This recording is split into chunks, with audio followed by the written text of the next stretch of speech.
Snow fell thick that night, swallowing the city lights of Manhattan. Inside the Hale penthouse, everything gleamed. Crystal glasses, marble floors, and a man too proud to bend. Richard Hale stood by the fireplace, a Mont Blanc pen in his hand, while Claire Donovan clutched her swollen belly, 7 months pregnant with twins.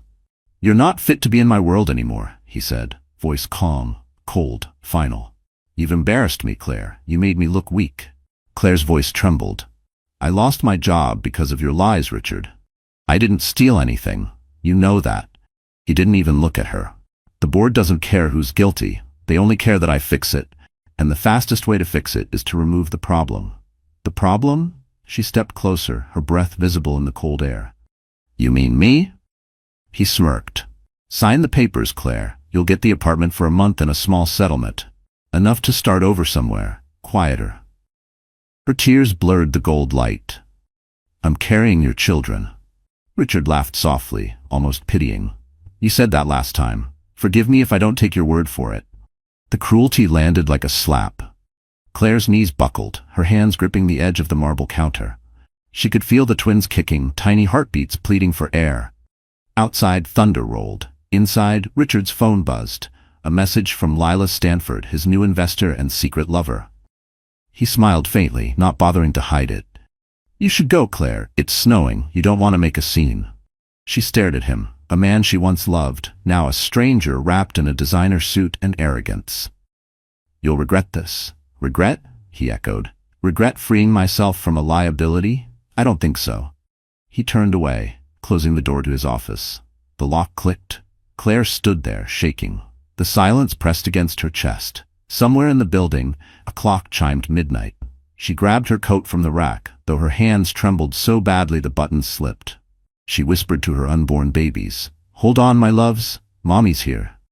When the elevator opened, the doorman looked at her, pale, barefoot, clutching her stomach, and didn't dare ask a word. The doors slid shut. Down on Fifth Avenue, snow hit her face like knives. Her taxi app wouldn't load. Her phone battery blinked red, 1% left.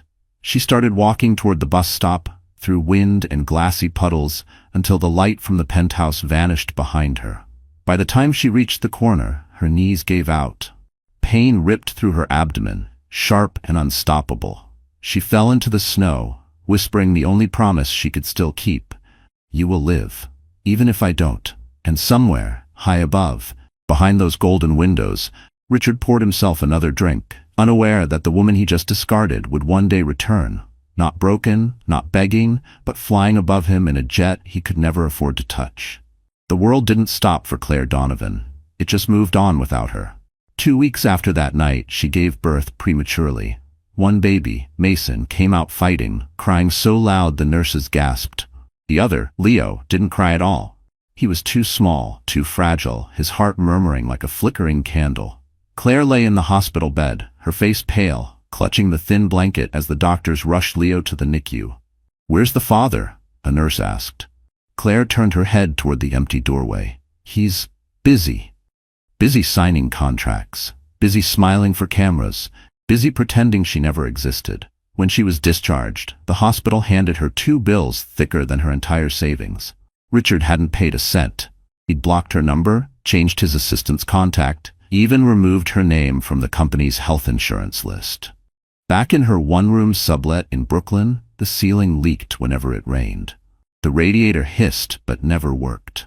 Claire set up a crib near the wall, plugged in a borrowed heater, and told herself she could survive anything. For the first few months, she worked nights at a diner near the bridge, serving coffee to construction workers and cab drivers. The tips barely covered baby formula. She'd rush home before dawn, check Leo's oxygen monitor, kiss Mason's forehead, and sleep sitting up with a baby in each arm. Sometimes when the city slept, she'd scroll through her phone, watching Richard's smiling face on news headlines. Hale Group breaks ground on new skyscraper. Hale and Stanford, the power couple of New York. The comments section made her stomach twist. She's lucky he dumped that gold digger. He built his empire after cutting dead weight. Dead weight. That's what she'd become in their eyes, a mistake erased from his story. Then came the day everything truly collapsed. One morning, her manager at the diner called her into the back office. "Sorry, Claire," he said. Your paycheck's been garnished? Something about a lawsuit? What lawsuit? He handed her the paper. Richard's lawyers had filed a defamation claim, accusing her of spreading lies about his personal life. She hadn't said a word to anyone, but that didn't matter. The letter demanded $20,000 in damages. She stared at the page until her eyes burned. It was his final blow. Bury her legally so she'd never stand up again. That night, she sold her engagement ring to pay for Leo's medicine. The pawnshop clerk weighed the diamond under a harsh fluorescent light and said, "I can give you 800. It's small. 800. Once, that ring cost 40,000. She took the cash, walked outside, and bought a cup of coffee from a street cart just to feel human again. The barista's name tag read Ben. He smiled kindly. Rough night? Claire laughed weakly. Rough year. He gave her a free muffin. She cried right there on the sidewalk. Winter turned to spring. Mason learned to say mama. Leo learned to breathe without a tube. Claire learned how to live with the ache that never left. Every time she pushed the stroller past the Manhattan skyline, she whispered to her boys, "One day you'll see that glass tower. You'll know your mother didn't break. She just bent until she could stand again." She didn't know it yet, but that tower, the one with Richard's name in silver letters, would soon become the stage where her entire world turned upside down again. Because in New York, ghosts don't stay buried. And sometimes, the woman you tried to destroy comes back with proof that could destroy you. The hospital smelled like bleach and heartbreak. Machines beeped in rhythm with Claire's pulse as she stared at the glass window separating her from Leo. Tiny tubes ran into his nose, his chest rising just enough to prove he was still fighting. Mason, his twin, slept soundly in a plastic bassinet beside her. Two boys, born the same minute, but one trapped in a battle for life the other would never remember. Claire pressed her hand to the glass, whispering, "You hold on, baby. Don't let go, not yet." The nurse, an older woman named Karen, gave her a sympathetic glance. "You're lucky he's strong for his size," she said. "But the surgery, it won't be cheap. You'll need the father's consent for insurance coverage." Claire's throat tightened. "He's not coming."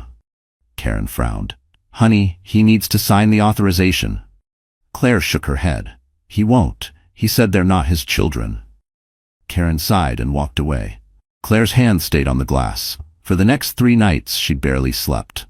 Every time Leo's monitor beeped irregularly, her heart jumped out of rhythm too. She sold her wedding dress online, sold the last of her jewelry, the Mont Blanc pen Richard once gave her for Christmas. "For the woman who keeps me grounded," he'd said.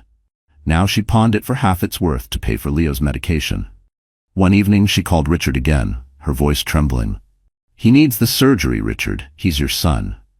His voice came through sharp, confident, rehearsed. "Stop calling me. You made your choices. Live with them. Please, just sign the paper." "Not happening. Lose my number, Claire." The call ended. The line went dead, just like a door slamming shut. 2 hours later, she stood outside Hale Tower, clutching the documents against her chest, hoping to catch him leaving work. Snow was falling again, soft flakes melting on her lashes. When Richard's Mercedes pulled up, she stepped forward, waving. The driver honked. Richard lowered the window halfway, annoyed. "Richard, please, just one signature." He glanced at her coat, frayed and soaked, and smirked. "Don't embarrass yourself, Claire. You're not good at this game." "It's not a game. It's a life." He rolled up the window, the car pulling away, leaving slush splashing over her shoes. Claire stood frozen, the wind biting her face, papers clutched so tight they wrinkled. For a moment she wanted to scream, but all that came out was a whisper. "He will live, even if I have to crawl." The next morning, she returned to the hospital and signed the surgery consent herself, marking the line where father's signature was supposed to go. Underneath it, she wrote unknown. When the doctor asked who would cover the cost, she said, "Me." He looked doubtful. "It's 82,000. I'll find it." She didn't know how, but she did. She took double shifts, borrowed money, cleaned apartments, sold old furniture.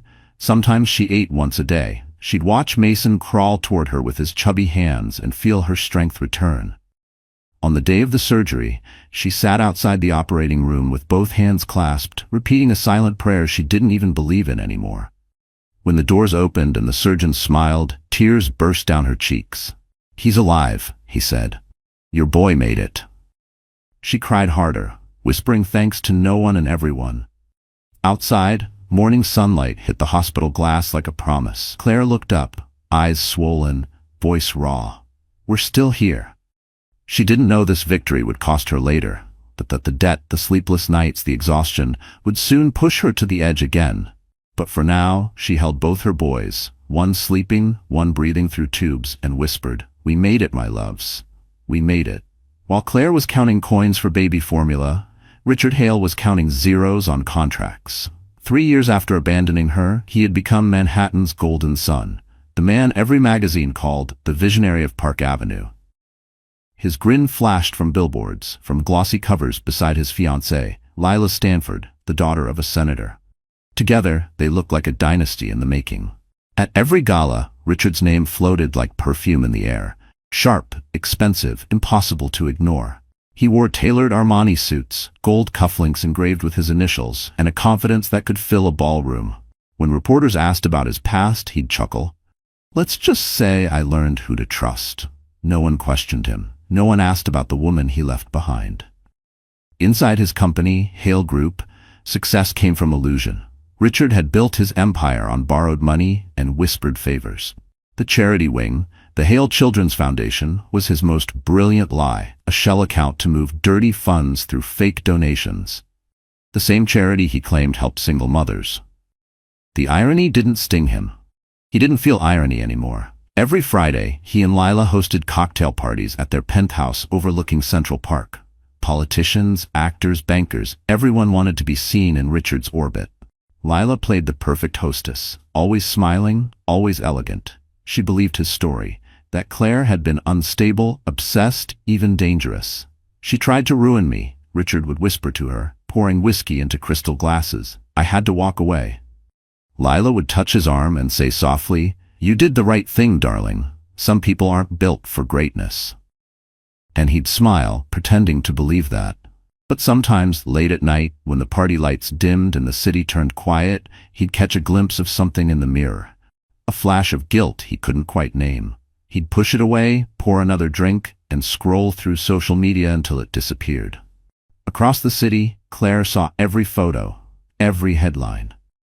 Sometimes Mason would point at the TV and say, "That man looks like me." Claire's chest would tighten. She'd switch off the screen before the ache turned into tears.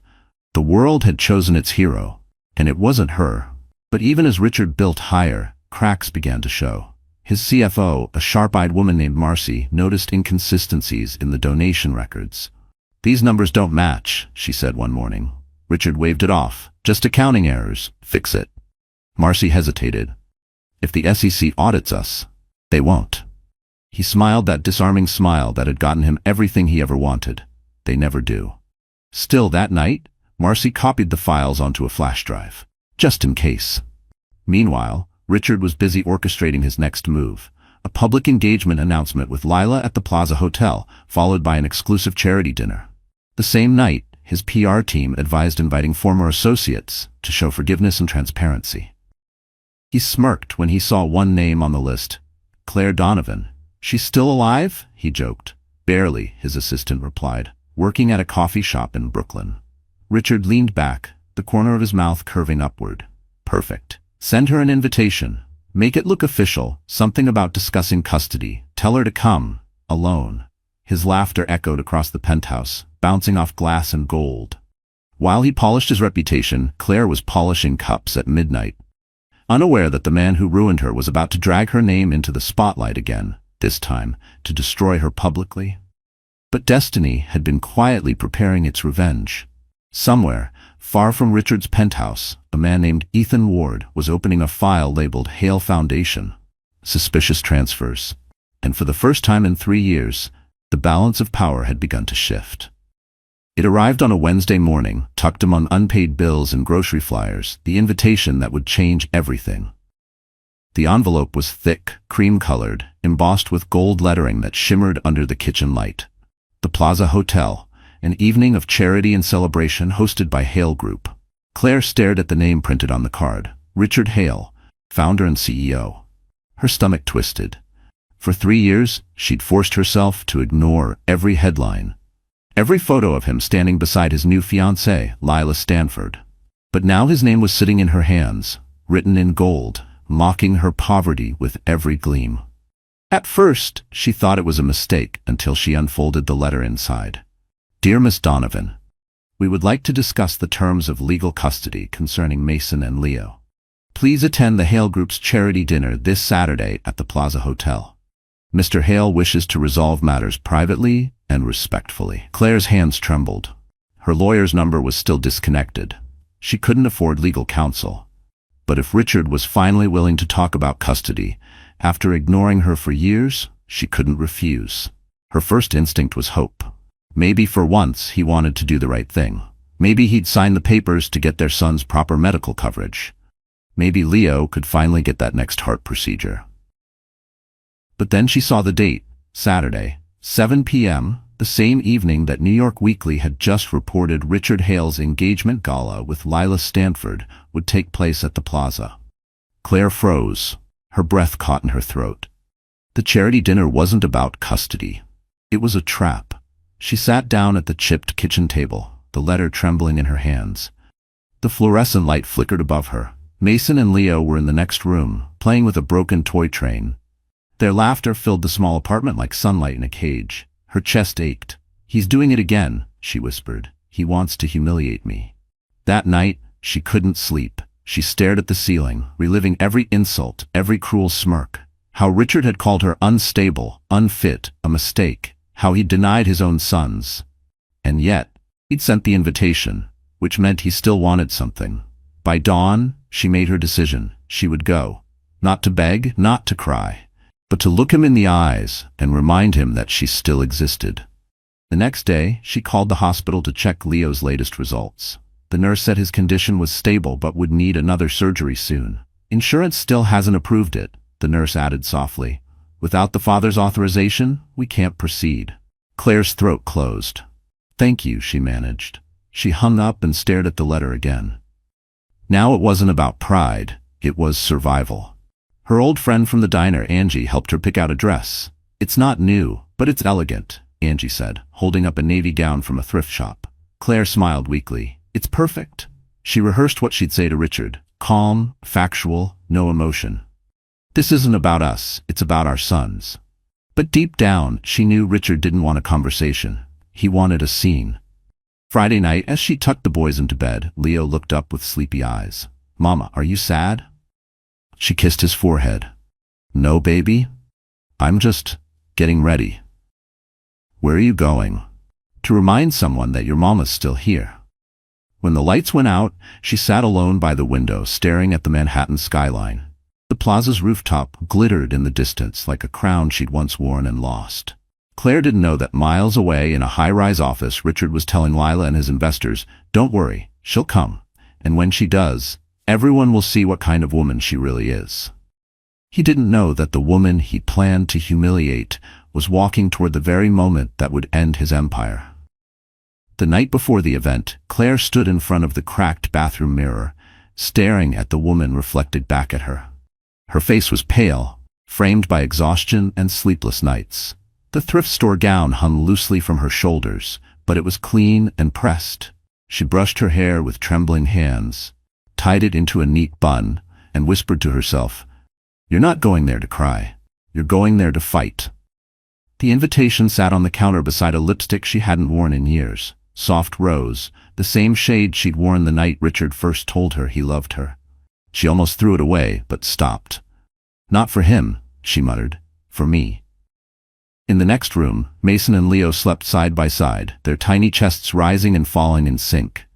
Mason murmured something in his sleep. Leo reached for his brother's hand. That small, innocent gesture made Claire's throat tighten.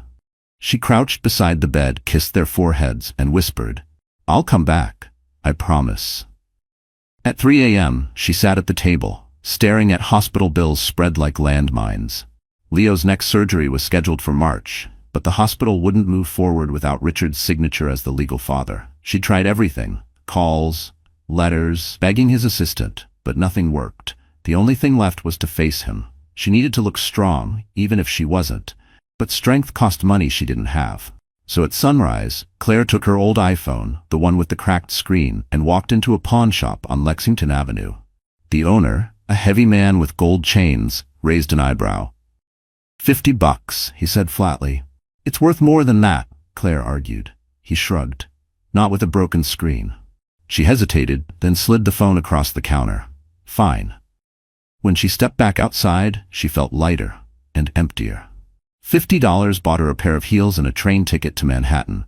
She worked her final shift that day at the cafe, hands shaking as she poured coffee for customers who would never know her story. Angie, her friend and coworker, noticed.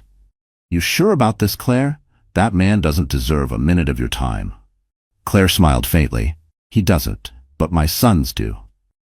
When her shift ended, she walked to the bus stop under the fading winter sky. Snow began to fall again, soft and slow, the same way it had the night she was thrown out of Richard's penthouse. That memory hit like a knife.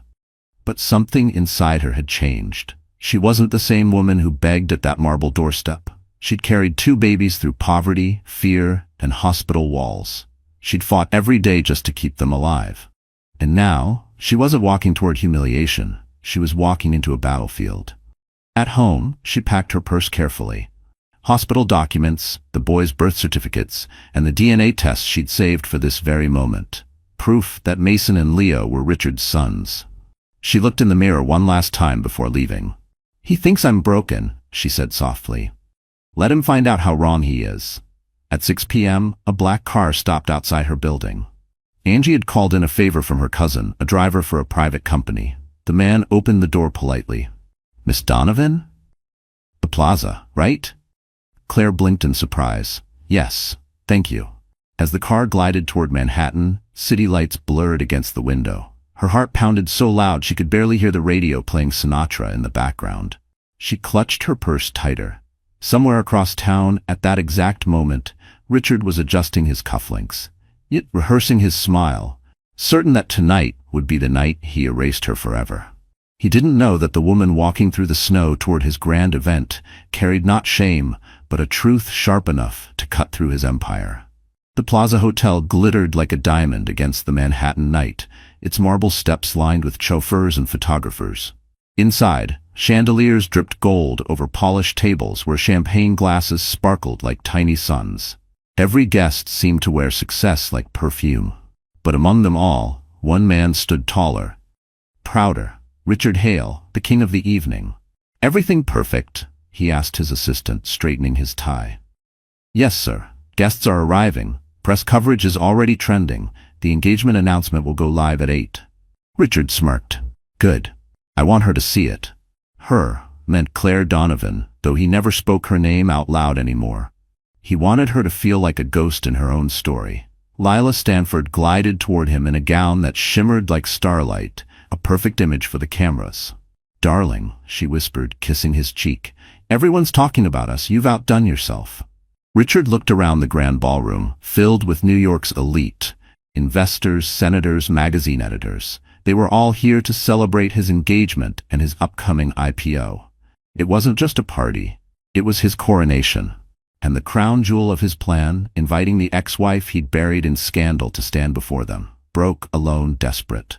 He pictured it perfectly. Claire arriving in her cheap dress, standing awkwardly by the door while whispers spread.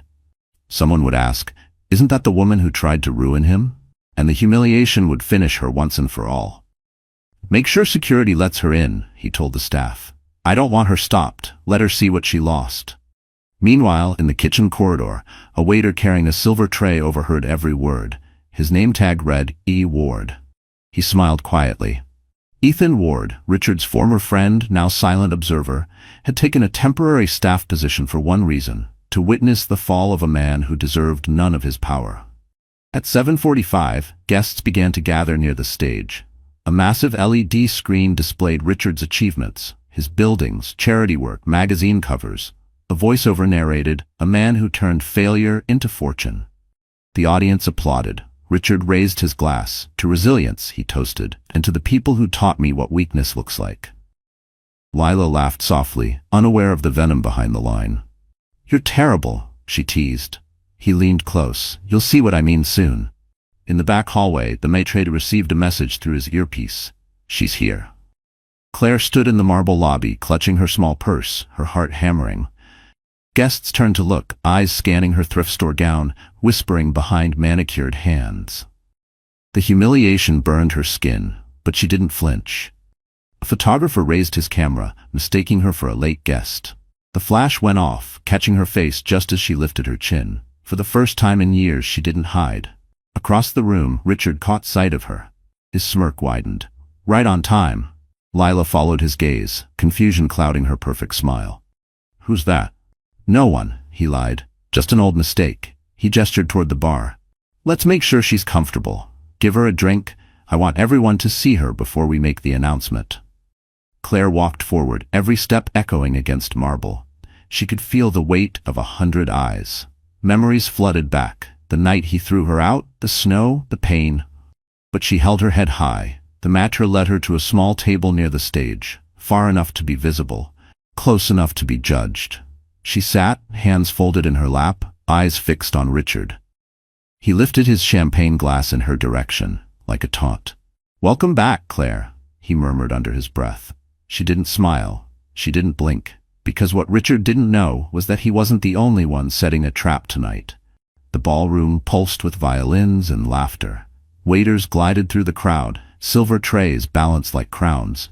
Champagne fizzed in crystal flutes as the city's elite toasted to Richard Hale's brilliance. But under the glow of chandeliers, Claire Donovan sat alone at a corner table, every sound muffled by the thunder in her chest. Her fingers gripped her purse, where the folded documents waited, the boys' birth certificates and the DNA test confirming what Richard had denied for 3 years. Each page was a loaded weapon, and tonight she was surrounded by enemies dressed in silk. Across the room, Richard worked the crowd effortlessly, his smile rehearsed, his every gesture calculated. Lila stood beside him, a diamond on his arm, radiant and clueless. Flashbulbs popped. You two are perfect together, a reporter shouted. Richard glanced at Claire's table, his grin tightening. Yes, he said smoothly. Perfect. He wanted her to see it, to burn her alive with envy and shame. But Claire wasn't looking at him. She was scanning the exits, memorizing every detail, every guard, every angle. She didn't come here to watch his show. She came to finish it. At 8:05, the MC took the stage. Ladies and gentlemen, welcome to a night of generosity and hope. Tonight, we celebrate the Hale Group's legacy of compassion. Claire nearly laughed out loud. Compassion? The man who left her in a snowstorm was now the poster boy for kindness. The irony twisted her stomach. She glanced toward the bar. A waiter in uniform caught her eye and gave the slightest nod. It was Ethan Ward. Her heart skipped. She hadn't seen him since the day he'd slipped her the flash drive, the one with proof that Richard's charity was laundering money through shell accounts. Now, he was here, hidden in plain sight, waiting for her signal. Their plan had been simple. If reckless, she would attend the event, draw Richard's attention, and buy time. Ethan would access the media servers, upload the files, and when the moment came, the truth would explode live on the big screen. Claire sipped her water and exhaled slowly. Just a few hours. Lila approached her table unexpectedly. A bright smile painted across her face. You must be Claire, she said sweetly, the kind of sweetness that hides a blade. I've heard so much about you. Claire forced a polite smile. I'm sure you have. Lila tilted her head. Richard told me you used to help with his events. It's so brave of you to come. I can't imagine how hard it must be seeing him happy again. For a second, Claire wanted to slap that smug grin off her face, but she didn't. She leaned forward, her tone calm. Oh, I'm not here to see him happy. I'm here to make sure he remembers what truth looks like. Lila blinked, thrown off, then laughed lightly. Well, enjoy the evening. She turned, her perfume trailing like smoke. From across the room, Richard noticed the exchange. His jaw tightened. He whispered something to a guard. Claire knew he'd try to control her, like he always had, but he couldn't control what was already in motion. At 8:45, the lights dimmed. The screen behind the stage lit up, displaying the Hale Foundation, building a brighter future. A montage of smiling children played, set to triumphant music. The audience applauded. Richard stepped up to the podium, charming and invincible. Tonight, he began, we celebrate not just success, but redemption. Claire's hand trembled on her purse. Redemption. That word was poison coming from his lips. Then she saw Ethan, standing near the control booth, his eyes on her. He gave one final nod. The cue. Claire took a deep breath, rose from her seat, and began walking toward the stage. Every heel click echoed across marble like a countdown. Across the room, Richard spotted her moving through the crowd. His confident smile faltered for the first time that night. The Queen had entered the chessboard, and the storm he'd prepared for her was about to swallow him whole. The grand ballroom of the plaza had seen everything. Movie stars, billionaires, presidents, but never silence like this. It happened the moment the double doors opened.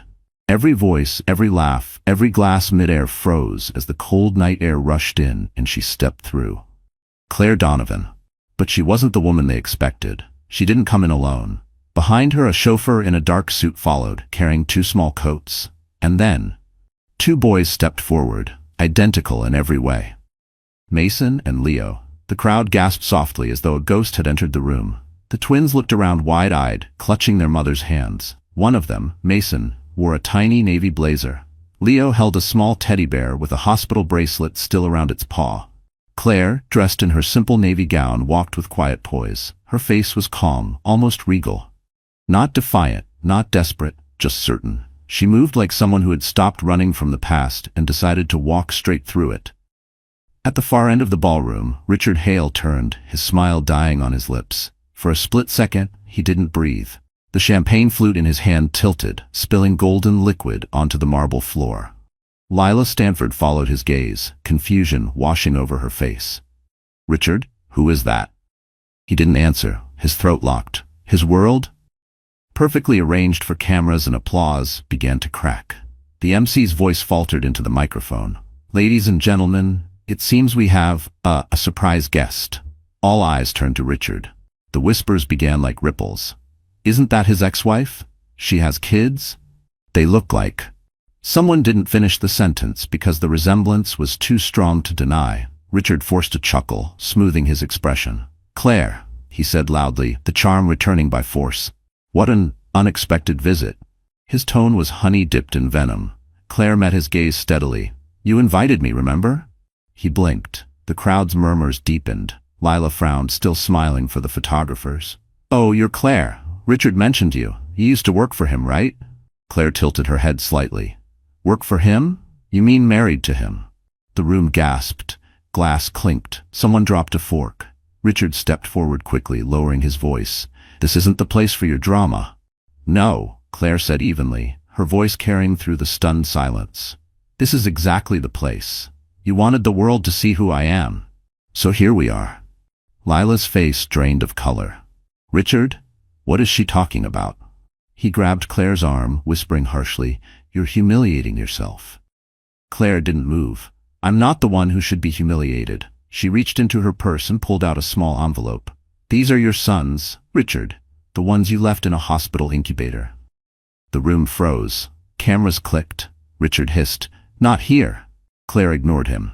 You told the world I was unstable, that I lied about being pregnant, that I stole from you, but everyone in this room can see the truth now. 2 of them are standing right here. Mason looked up, sensing the tension. Mommy? Claire knelt, stroking his hair. It's okay, baby. Mommy's just telling the truth. Lila stumbled back, shaking her head. You said she made it all up. You said she lost the baby. Richard's face turned gray. The cameras kept flashing, recording every second. Ethan, still disguised as a waiter, glanced toward the control booth. Everything was happening exactly as planned. Claire straightened, looking Richard dead in the eye. You wanted to shame me, Richard, but shame has a funny way of finding its real owner. The MC, sweating, cleared his throat. Mr. Hale, should we, continue the program? Richard forced a smile that didn't reach his eyes. Yes. Let's not give our guests too much attention. But it was too late. Attention had already shifted. Every face in that glittering room was fixed on Claire Donovan and her twins. Living proof that truth can walk straight into your party, uninvited, and steal the spotlight. For a few endless seconds, the ballroom felt soundless. The music had stopped, the laughter had died, and even the chandeliers seemed to hold their breath.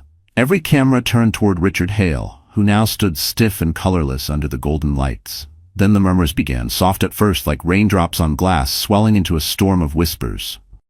Those kids, they look just like him. Did he really? Richard's throat tightened. He could feel the panic clawing up from his gut. The image he'd built, successful CEO, loving fiancé, philanthropic leader, was slipping through his fingers in front of Manhattan's most powerful people. Lila Stanford looked at him in disbelief. "Richard," she hissed, her voice shaking, "you told me she was a liar. You told me she never had the babies." He forced a smile that looked more like a grimace. "Darling, let's step outside." But Claire's voice cut through the noise, sharp and steady. "No, let's talk right here." Her words carried like a slap. Every head turned back toward her. Claire stepped closer to the stage, her hand resting protectively on Mason's shoulder. 3 years ago, I begged this man to help me save our son. He told me to stop calling. He told me they weren't his. She reached into her purse and held up 2 folded papers. "But DNA doesn't lie." Gasps erupted around the room. Photographers surged forward. Claire handed the documents to the nearest journalist, who scanned the page with wide eyes. "Signed by Richard Hale," the reporter murmured.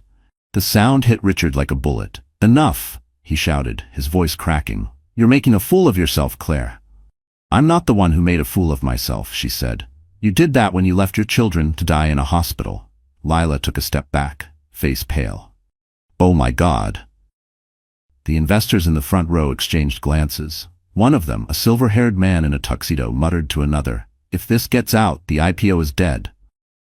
Richard's mind raced. He could almost hear the ticking of his empire collapsing. He turned to the MC, his voice low, desperate. "Kill the lights, now." But before anyone moved, Ethan Ward appeared from the side of the room, still dressed as a waiter, holding a small tablet. "Lights won't help, Richard," he said quietly. "You might want to check the screens." Richard froze. Behind him, the massive LED display flickered. The logo of the Hale Foundation vanished, replaced by a folder of spreadsheets, transaction records, and emails, all bearing his name. The crowd gasped. Ethan's calm voice echoed through the sound system. "While you were busy performing, I took the liberty of sharing your real legacy with the world. Congratulations, Richard, you're trending again." The journalist's flashes became blinding. Lila's scream cut through the chaos. "You used my father's name for your scams." Richard lunged toward the stage controls, but Ethan stepped between them, blocking him effortlessly. "Don't bother, the files are already live." Claire's eyes never left him. "You called me weak. You told me no one would believe me. Now the truth is believing itself." Richard turned toward her, trembling with fury. "You'll regret this. You think they'll take your word over mine?" Claire gave a small, tired smile. "I don't need them to take my word. I just needed them to see your face." Security began to move through the crowd as reporters shouted questions. "Mr. Hale, is it true you embezzled funds from your own foundation? Did you abandon your wife and children?" He tried to answer, but every word drowned beneath the roar of flashing cameras. Claire bent down, picked up Leo, and whispered, "It's over, sweetheart. Mommy kept her promise." As she turned toward the exit, the audience parted like the Red Sea. No one stopped her. No one dared. Behind her, Richard Hale stood alone on the stage, his empire burning around him, his name echoing through the ballroom like a curse. Chaos erupted inside the plaza's ballroom. The once glittering party was now a war zone of voices, cameras, and gasps. The images flashing across the LED screen, emails, bank transfers, falsified donations, were still looping like a confession written in neon. Richard Hale stood at the center, frozen in disbelief. His hands trembled, his jaw clenched. He could feel every eye in the room stabbing into him. The whispers grew louder. He laundered money through his own charity. He left his wife for that senator's daughter. Those kids are his. Look at them. Lila Stanford's diamond bracelet jingled as her hand slapped him across the face. "You lied to me. You said she was unstable." Her voice cracked, breaking through the noise. "You said the babies didn't survive." Richard's cheek burned, but he didn't react. His fury was too big for words. He turned toward Claire, who stood by the door holding Leo. Ethan beside her, like a silent guardian. "Cut the feed," Richard shouted at the tech crew. "Shut it down right now." A technician hesitated. Sir, the files, someone remotely uploaded them to multiple platforms. We can't. Richard stormed toward the control booth, ripping cables from the console, but the screens didn't stop. His secrets were already spreading beyond the walls, broadcasted live by dozens of phones. He spun back, voice shaking. You think this makes you righteous, Claire? You think ruining me will fix your pathetic life? Claire didn't flinch. No, Richard, this isn't about fixing me. It's about stopping you. He laughed bitterly. Stop me? You couldn't even keep your own lights on without my money. Maybe not, she said, her tone calm, too calm. But at least my hands are clean. The words sliced deeper than she intended. The audience fell silent again. Even Lila's anger froze midair. Richard's face twisted, red from humiliation. You think you can walk in here with your little charity case and your cheap dress and embarrass me? Ethan took a step forward. Careful, Richard, there are witnesses everywhere. Richard's eyes darted to him, narrowing. You, he hissed. I should have known. The jealous partner. You couldn't stand that I got the spotlight. Ethan's expression remained cool. I didn't mind the spotlight. I just minded what you did with it. Don't lecture me, Richard barked. You're a nobody hiding behind a glass of champagne. Maybe, Ethan replied, but I'm not the one the SEC will be calling tomorrow morning. The guests gasped again. Richard's confidence cracked entirely. He lunged forward, shoving Ethan's shoulder. 2 security guards moved quickly, restraining him before he could go further. Let go of me, he yelled, struggling against their grip. His voice echoed, shrill, panicked. This is all lies. She forged everything. Claire stepped closer, her voice calm and steady. You want proof? You signed every transfer yourself. The timestamps match your private calendar. You built your empire on stolen trust, and tonight, it's collapsing in front of the very people you used to deceive. Richard's breath came fast and shallow. The crowd began to pull back, some out of disgust, others out of fear of being photographed near him. Lila wiped her tears, her mascara smearing like war paint. You're finished, Richard. My father will make sure of it. She turned to leave, but not before spitting her final words. You don't deserve even their forgiveness. Richard called after her, voice cracking. Lila, wait. But she didn't look back. He turned to Claire, eyes wild. You think this is justice? You think the world will love you for this? She shook her head slowly. I don't need the world to love me. I just need my sons to grow up knowing their mother didn't stay silent. For the first time in years, Richard Hale, the man who had silenced everyone around him, had no words left. As police sirens wailed faintly from outside, echoing through the city streets, Ethan leaned toward him and whispered, You spent your life buying silence. Tonight, you finally bought the sound of truth. And that sound was deafening. The sound of the sirens outside signed the foreword. The plaza faded in Claire's ears. Everything around her, the lights, the whispers, Richard's broken shouting, blurred into background noise. For a heartbeat, she wasn't standing in that golden ballroom anymore. She was back in the hospital 3 years ago, sitting on a hard plastic chair outside the NICU. It had been 2:13 a.m. The hallway was dim and cold. Machines beeped faintly from behind the glass wall. Leo's chest moved up and down under the fluorescent light, tiny tubes weaving into his skin. The nurse on duty had just told her they couldn't continue treatment without another payment. Miss Donovan, the nurse said gently, avoiding her eyes, you've reached your insurance limit. Without additional coverage, the hospital can't. Please, Claire interrupted. Her voice cracked from exhaustion.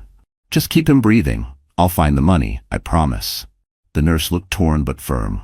We've already sent requests to the father. There's been no response. Claire swallowed hard. He blocked my number. But he'll pay if you tell him Leo's dying. He has to. He already told our billing department not to call again, the nurse whispered, almost ashamed to say it. The words hit Claire like a physical blow. She pressed her trembling hands against her stomach and tried to breathe, but it felt like drowning in slow motion. She remembered standing outside the hospital entrance, snow melting into her shoes as she called Richard one last time. It went straight to voicemail. Richard, she'd said, her voice barely audible. They won't operate without your signature. He's your son. He has your eyes. Please, I don't care if you hate me. Just don't let him die for it. No answer ever came. Back inside, she'd found an old coffee cup from the vending machine, lukewarm, bitter, her only comfort. Someone had written her name wrong on the cup. Claire. She laughed through her tears. Even the world forgets me, she'd muttered. By dawn, the nurse had found her asleep in the hallway, Leo's medical forms clutched in her arms. "Miss Donovan," the nurse whispered softly. "Someone paid." Claire blinked. "What?" "The bill. All of it. Anonymous donor through the hospital's emergency fund." For a moment she couldn't process the words. Then she collapsed into the nearest chair and sobbed. Loud, unrestrained, every ounce of fear spilling out. She didn't know who had saved her son that night. She didn't care. All she knew was that Leo would live. That memory, that raw desperation, now burned vividly inside her as she looked at Richard standing across the ballroom, his face pale, his mask shattered. "Do you remember Mount Sinai Hospital?" she asked, her voice low but steady. "December 22nd, 3 years ago. You told them to stop calling." Richard stiffened, eyes narrowing. "I don't know what you're talking about." "Yes, you do," Claire said. "You were drinking scotch at your penthouse. I know because the nurse heard the ice in your glass over the phone. You said, and I quote, 'I'm not signing anything. She can figure it out like she always does.'" The crowd around them grew quiet again. "I was sitting on the hospital floor, Richard," she continued, "holding our baby's oxygen tube, praying he'd make it through the night while you were out celebrating your deal at the Waldorf." He took a step toward her, his voice shaking. "Enough." "No," she said sharply. "You don't get to tell me when enough is enough. You left your son to die because your ego couldn't handle a woman who loved you without fear." Her words sliced through the air like glass. Reporters pushed closer, their microphones raised. One whispered, "She's telling the truth, isn't she?" Richard turned his back, but the damage was done. His empire wasn't falling from scandal. It was collapsing under the weight of a single, undeniable truth. He'd been a coward when his family needed him most. Claire took Leo's tiny hand, lifted her chin and said quietly, "I thought that night was the lowest point of my life. But looking at you now, I realize it was yours." And for the first time, Richard had no power left to deny it. The ballroom, once the jewel of the plaza, was now a battlefield of whispers, flashing lights, and fractured egos. The charity banners that once read, "Building a Brighter Future," fluttered under the air vents like tattered flags of surrender. Richard Hale stood at the center of it all, his empire burning around him. But the one person who couldn't handle the silence was Savannah Stanford, his fiancée, his shining political ticket, the woman he'd used to polish his image. She had always looked perfect, tall, blonde, poised, the embodiment of confidence. But now her mascara streaked down her cheeks, her chest rising and falling in quick, sharp gasps. Her diamond necklace glimmered like a chain around her throat. "Richard," she stammered, voice trembling. "Tell me she's lying." Richard turned toward her, his jaw tightening. "Savannah, not now." "She just said you left your baby to die," she screamed, the words echoing through the marble hall. "You told me she was insane, that there were no children." Cameras clicked. Journalists leaned in. Richard's PR manager whispered urgently, "Sir, control her. The press is eating this up." But Savannah was far beyond control. "You said you donated millions to children's hospitals," she shrieked. "You made me pose for those pictures with sick kids for your foundation. Was that all fake too?" Richard tried to grab her arm, but she jerked away violently. "Don't touch me. Do you have any idea what this means for my family? My father's campaign? You've destroyed everything." The crowd murmured again. A senator's daughter publicly unraveling wasn't just drama, it was scandal, and every socialite in the room could smell blood. Claire stood quietly off to the side, holding Leo close. She didn't gloat. There was no satisfaction in watching another woman crumble under Richard's lies. But she also couldn't look away. Savannah turned toward Claire, eyes wild. "You planned this, didn't you? You're trying to ruin me too." Claire blinked, stunned. "You think I wanted this?" "Yes," Savannah's voice cracked, hysterical. "You think you're some kind of martyr? You're just jealous. You couldn't keep him, so you came to destroy him. And me." Lila's voice rose from the crowd, sharp and furious. "She's not the one who destroyed you. He is." It was the first time the senator's daughter had ever been contradicted publicly. Savannah froze, blinking through tears. Claire took a slow breath, her voice calm but firm. "Savannah, I don't want your life. I just want the truth you helped him hide." Savannah's eyes darted between them, desperate, cornered. I didn't know. He said you were unstable, that you made everything up. You believed him, Claire said softly, because it was easier than asking why a man with everything needed to lie. The words landed like a quiet bomb. Savannah's knees buckled slightly. No, she whispered. No, no, no. Her PR handler rushed forward, trying to guide her away, but she shoved him aside. I'm not leaving, she cried. Everyone needs to hear this. I gave up my job, my reputation, my father's trust for you. Richard hissed under his breath. Savannah, shut up. Don't tell me to shut up, she screamed, voice cracking with rage. You said she was a threat. You said she blackmailed you. Gasps echoed across the ballroom. Cameras zoomed in. Claire's eyes widened slightly. That single sentence, recorded by half the room, would become the headline of the century. Ethan, still standing near the back, whispered to a journalist beside him, There's your story, straight from the fiancé. Savannah stumbled, clutching her chest, sobbing uncontrollably. I defended you to everyone, and all this time you were lying. To her, to me, to everyone. Her voice cracked completely, and she turned, running toward the exit as security scrambled to open the doors. The crowd parted again, flashes exploding behind her like fireworks. She disappeared into the hallway, leaving a stunned silence in her wake. Richard looked after her, breathing hard, eyes empty. For the first time, there was no mask left to hide behind, and from the corner of the room, Ethan's voice cut through the quiet, calm, and final. You didn't just lose your empire, Richard. You lost the one person still foolish enough to believe in you. The chaos of Savannah's meltdown still hung heavy in the ballroom, a mess of half-emptied glasses and shattered reputations. Reporters shouted questions, guests whispered behind manicured hands, and Richard Hale stood frozen at the center, breathing like a man underwater. Then, from the back of the room, a calm voice broke through the noise. That's enough.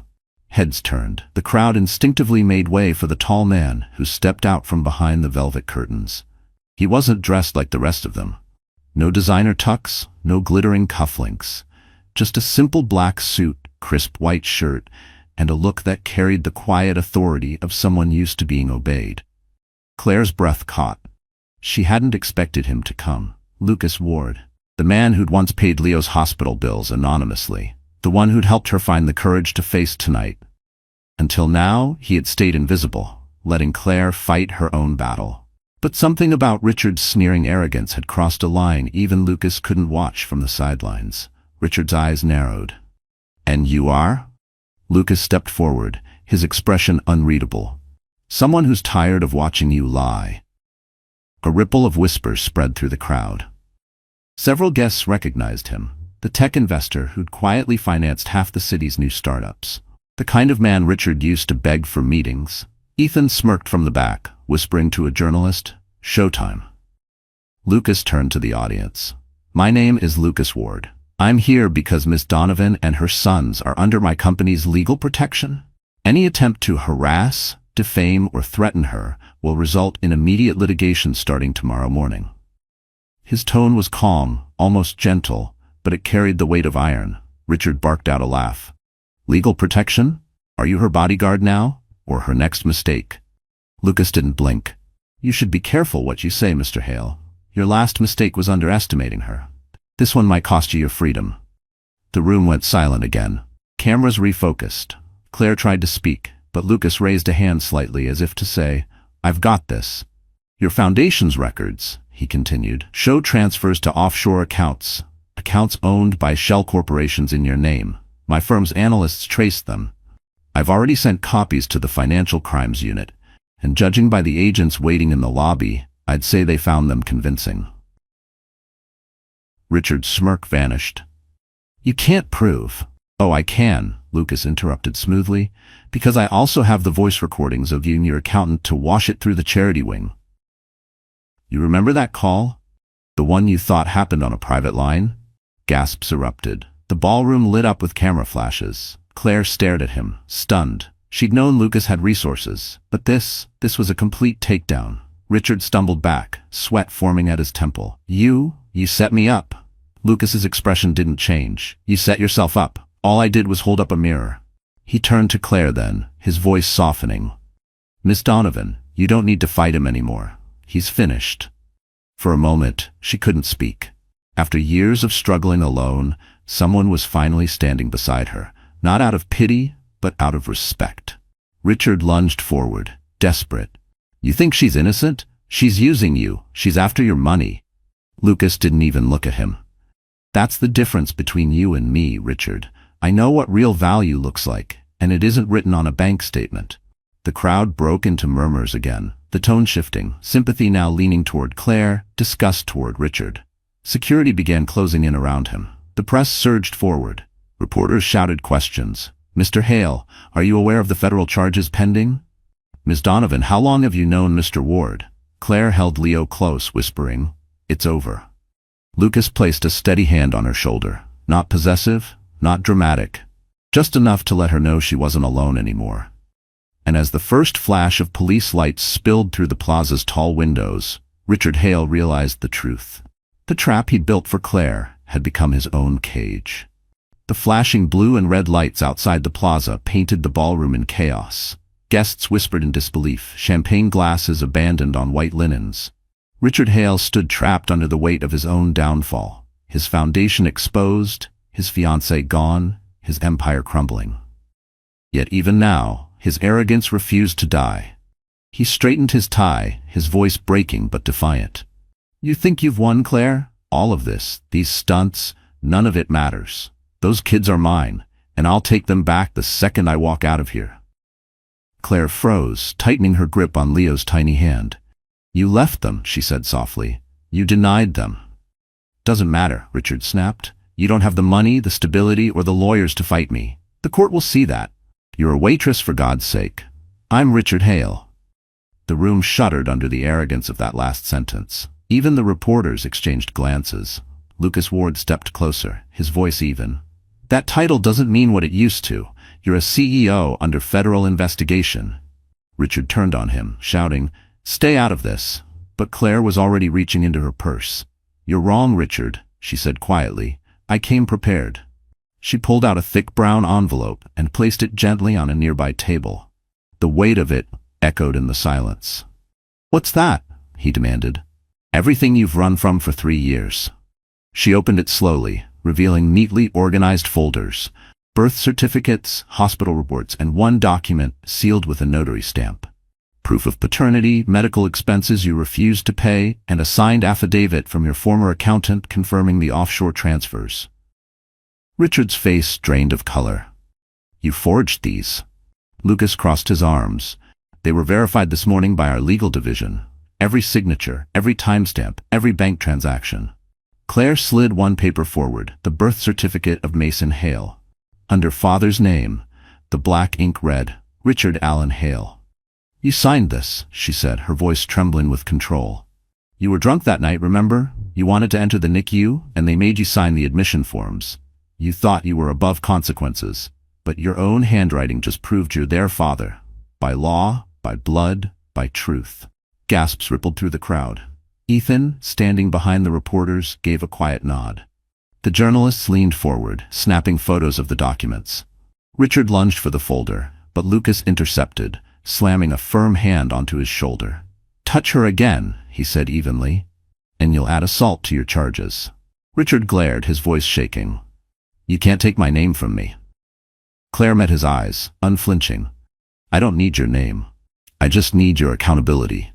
She gathered the papers back into the envelope and handed them to one of the uniformed officers now entering the ballroom. "These go with the financial evidence," she said, "and I'm requesting full custody. No visitation, no contact, for their safety." The officer nodded respectfully. "We'll process this immediately, ma'am."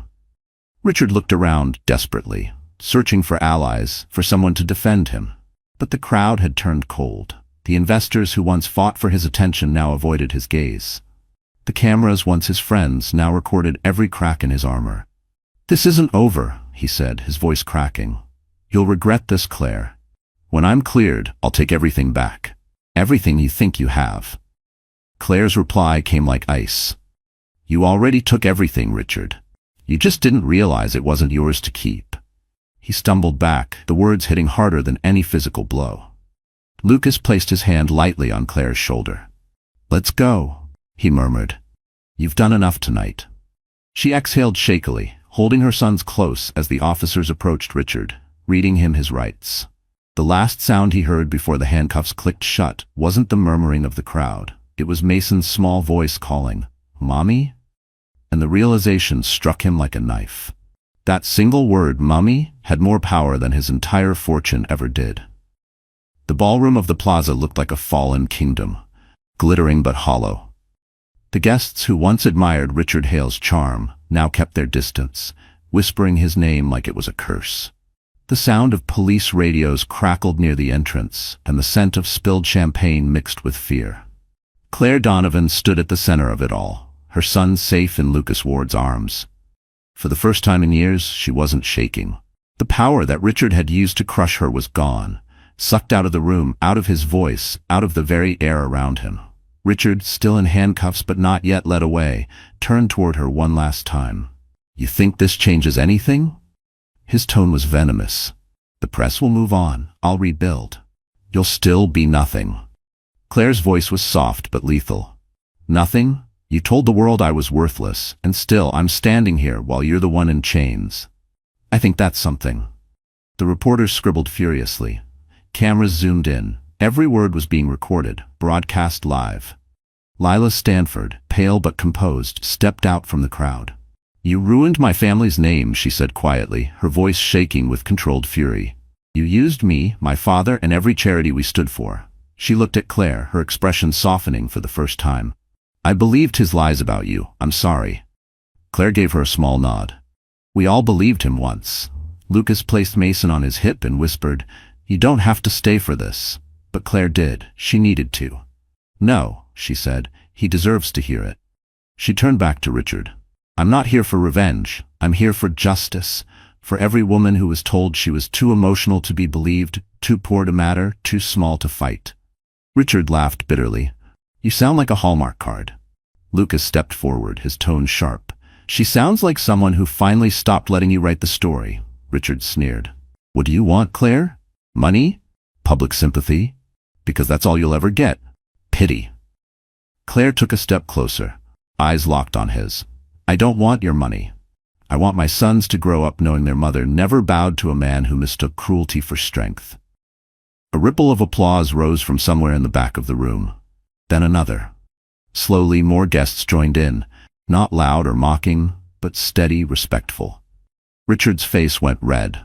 "You people have no idea what she's really like," he barked. "She's using all of you."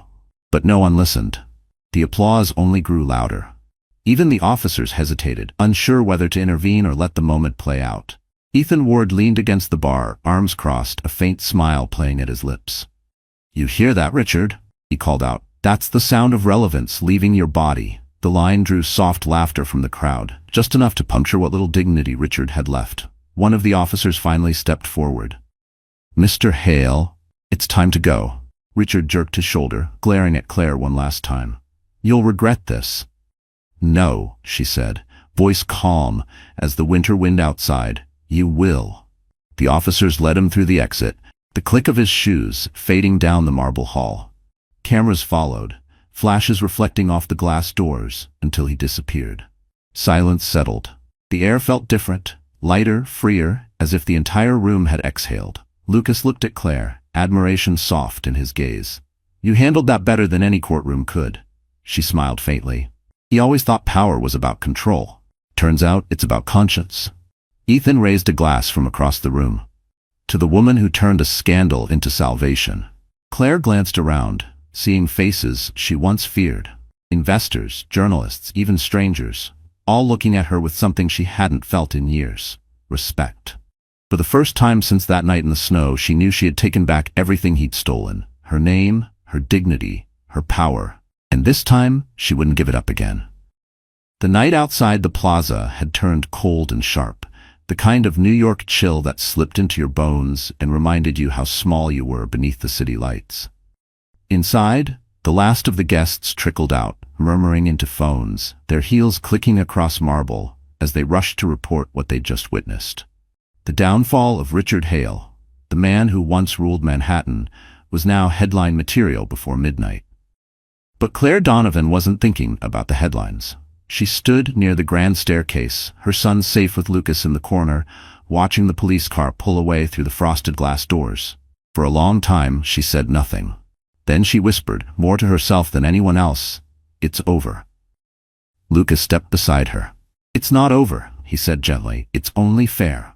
She looked up at him, exhaustion in her eyes but something stronger beneath it, resolve.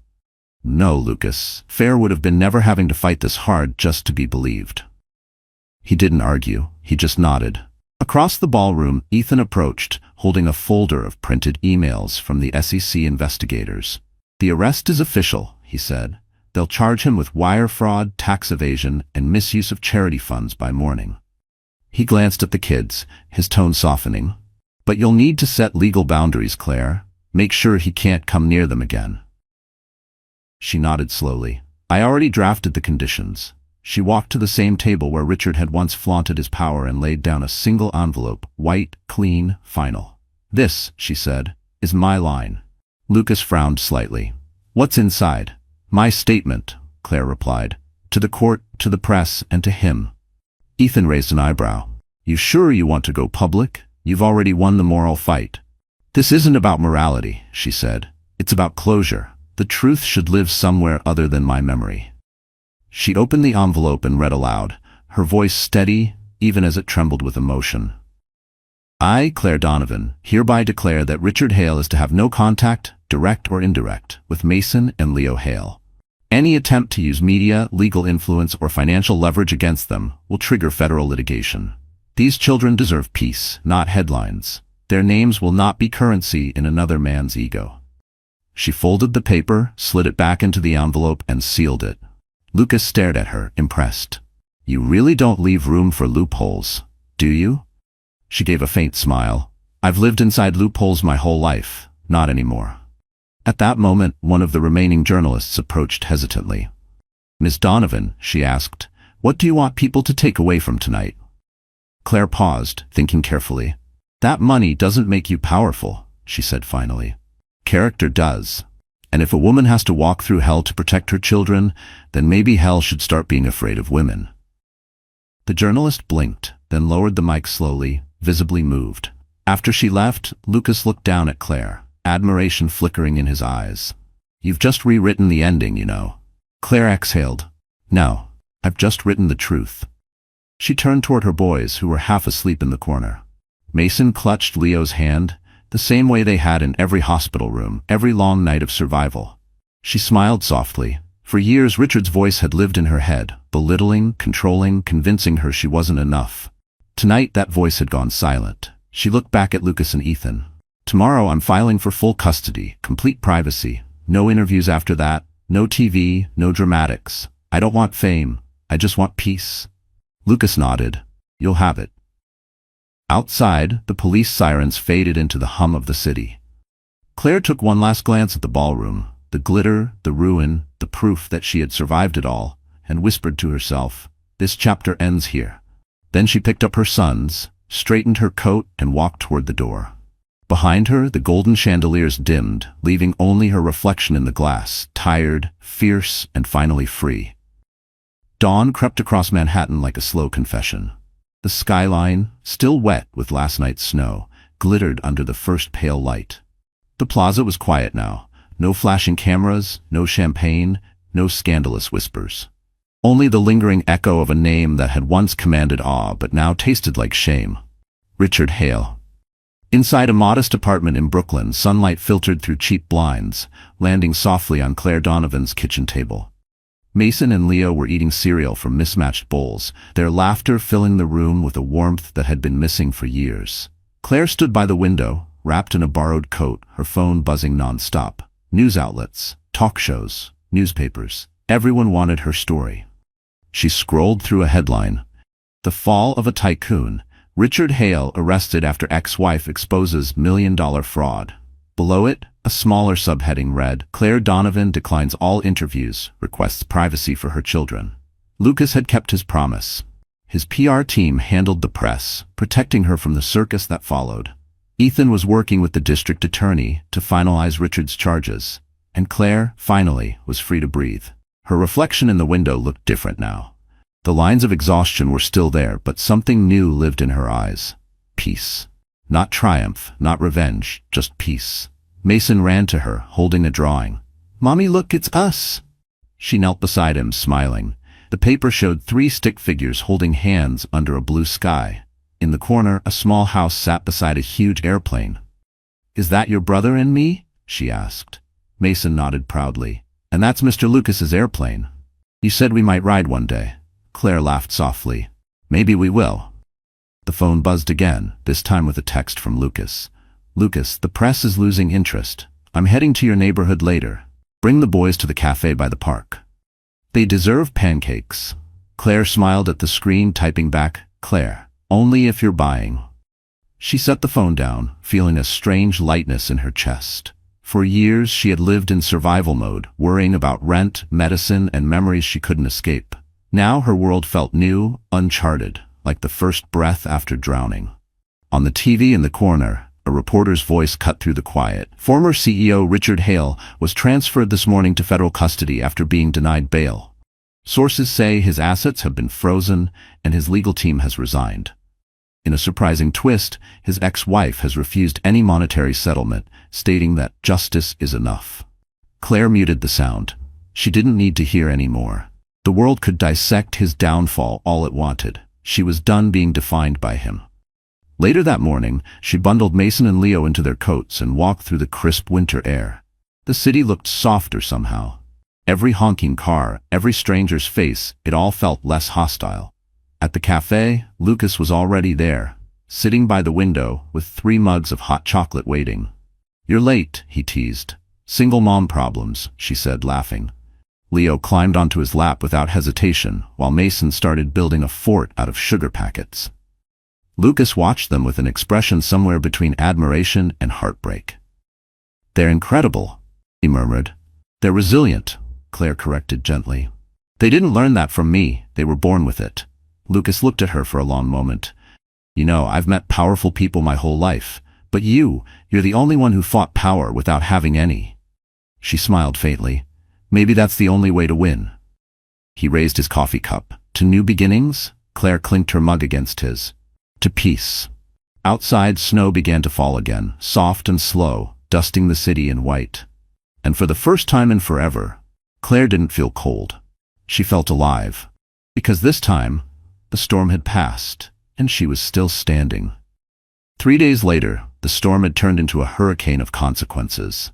Richard Hale's face was everywhere, on the covers of newspapers, on news tickers, in every conversation across the Upper East Side. The man who once hosted black-tie galas and gave lectures on ethical leadership was now being escorted into court in an orange jumpsuit and cuffs that gleamed beneath the flash of 100 cameras. The caption below the morning broadcast read, "Disgraced CEO faces 27 federal charges, including fraud, tax evasion, and child abandonment." Claire sat at the small kitchen table in her Brooklyn apartment, the same place where she'd once cried over unpaid hospital bills. Now, the bills were replaced by legal documents, custody forms, settlement agreements, and a final letter from her attorney confirming that the court had granted her sole custody of Mason and Leo Hale. She traced her finger over the official seal. "It's done," she whispered. Lucas sat across from her, a quiet smile playing on his lips. "You did it, Claire." She shook her head softly.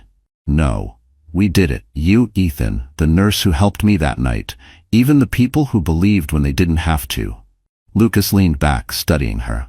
"You know, it's strange. You've taken down one of the most powerful men in New York, and you don't look proud. You look relieved."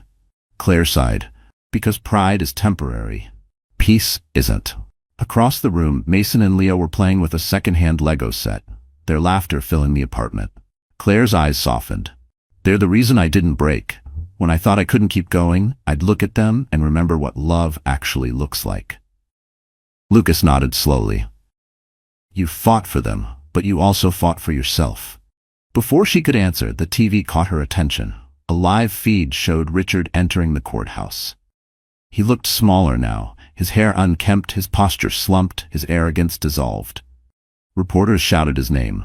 "Mr. Hale, do you have any statement for your ex-wife, for your sons?" Richard turned briefly toward the cameras, his eyes hollow. No comment. The doors closed behind him. For a moment, Claire just watched, her heart surprisingly steady. No anger, no satisfaction, just an ending. I used to think revenge would make me feel powerful, she said softly. But it doesn't. It just makes you empty in a different way. What fills you back up is forgiveness, especially forgiving yourself for ever loving someone who hurt you. Lucas reached across the table, covering her hand. Then what now? What does life look like after the storm? Claire smiled faintly. Quiet, honest, real. He hesitated, then asked gently, and maybe, shared? She looked up, meeting his eyes. There was no rush in his question, no demand, just warmth. Maybe, she said, but not because I need saving. I'm done being saved. He nodded. Good, because I don't save people, I walk beside them. Claire's chest tightened with something that felt dangerously close to hope. A knock came at the door. Ethan stepped in, holding a stack of files. News from the courthouse. Richard took a plea deal. Claire blinked. He confessed? Ethan nodded. To everything. Fraud, laundering, false charity reports. He's looking at 25 years. No parole for at least 12. She exhaled slowly. So it's really over. Yeah, Ethan said softly. It's over. The weight that had lived in her chest for years began to lift, inch by inch. She stood by the window, watching the winter sunlight hit the rooftops. Then maybe now I can stop surviving and start living. Behind her, Mason called out, Mommy, can we go to the park later? Claire turned, smiling. Yes, sweetheart, we can go anywhere now.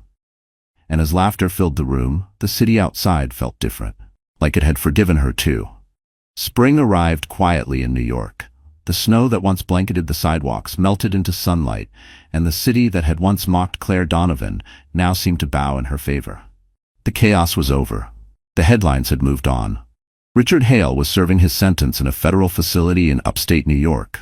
His empire dissolved, his name erased from every tower he once owned. Claire's life, once small and fragile, had grown into something peaceful, steady, and finally, hers. It had been 6 months since that night at the plaza. 6 months since she'd stood in front of a crowd and reclaimed her voice. Now, she lived in a townhouse on the edge of Brooklyn Heights. Not grand, but warm and filled with light. The walls were covered in Mason and Leo's drawings, rainbows, airplanes, and a stick figure version of their family. This morning, the boys were sitting on the floor, building a Lego airplane together. Mason shouted, Mommy, look, it's flying! Claire smiled, watching them from the kitchen as she poured coffee into a mug that read, Peace over power. You're going to be pilots one day if you keep that up. Leo looked up, grinning. Only if you fly with us. Always, she said softly. The sound of a knock interrupted their laughter. Lucas stood at the door, casual in jeans and a gray sweater, holding a small white envelope and that familiar warm smile. Morning, Donovan family. Mason ran to him.